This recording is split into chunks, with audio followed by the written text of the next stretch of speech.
We can dance if we want to. We can leave our friends behind. Because our friends don't dance, and if they don't dance, then they're no friends of mine. Hello there.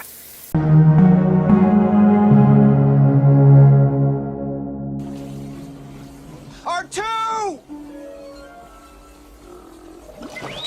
Hello there.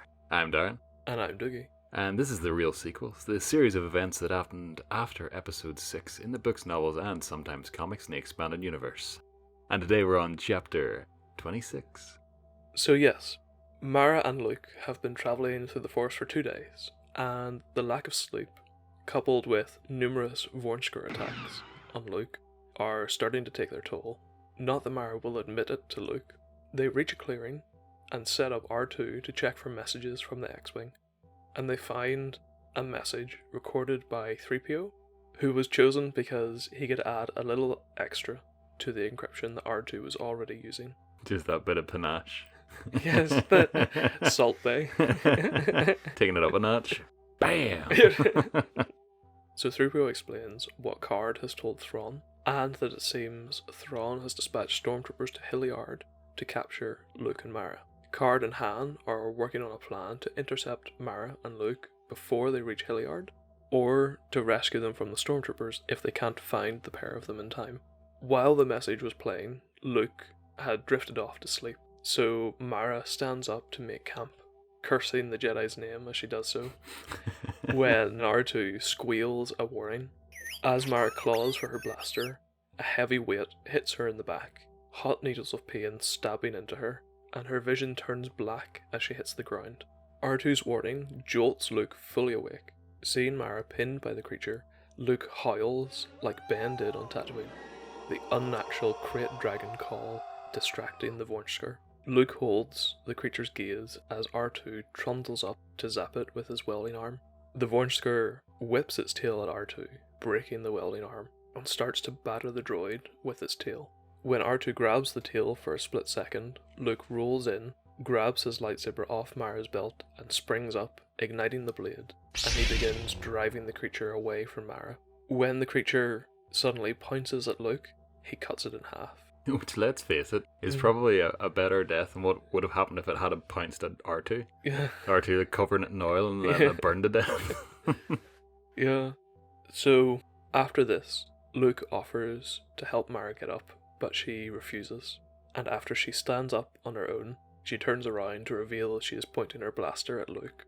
She tells him to drop the lightsaber and back away, which has Luke practically rolling his eyes as he does so. Mara sarcastically thanks him for saving her life after picking up the lightsaber, then begins to treat her wounds. As she's doing this, she notices the cut from the vornskyr's tail on Luke's face beginning to swell up.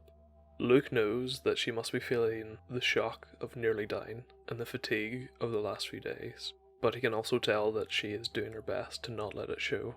He asks her again what happened to her, and Mara replies that it was him. He happened to her. He destroyed her life. She says that she was at Jabbas' palace when Luke came for Han, and Luke works out that she was there undercover. It's because she knows about like lightsabers and stuff. She clearly wasn't just like a dancer or something, you know, she has had combat training of some kind. Jedi can dance. Such as this example with Kenobi. We can dance if we want to. We can leave our friends behind. Because our friends don't dance, and if they don't dance, then they're no friends of mine. So taking into account the fact that she knows lightsabers specifically, Luke guesses that Vader sent her to capture him, but Mara laughs at this and says no, it was the Emperor that sent her, and she was sent to kill him. She was the Emperor's hand, and Luke took it all away from her when he killed the Emperor on the second Death Star. Luke now realizes that the vision in the cave on Dagobah of a mysterious woman capturing his lightsaber after R2 launched it from the sail barge was her. It was a vision of a possible past. There were no official records of Mara, so when the Emperor died, she was cast out with nothing. And now that she's spent the last 5 years working to rebuild her life, she isn't going to let Luke ruin her life again. The chapter ends with Mara glaring at Luke as he tells her he doesn't want to ruin her life. He just wants to get back to the New Republic. Abruptly, she tosses him the medical salve for his face and tells him to get some rest. Fade to black.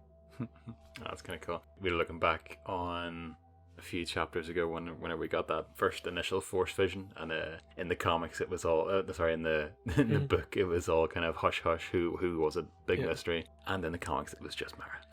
Yeah. Off the bat it was just, this is Mara. Yeah. This is clearly Mara Jade.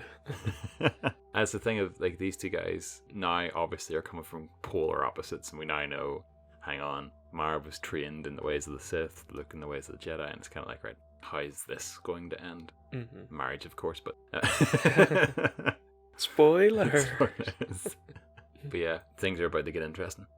Well, that's about all we have time for this video. Be sure to like, share, and subscribe. Make sure notifications are on, and we'll see you all next time. Oh, and don't forget to check out some videos at the end of this one. Bye. Bye.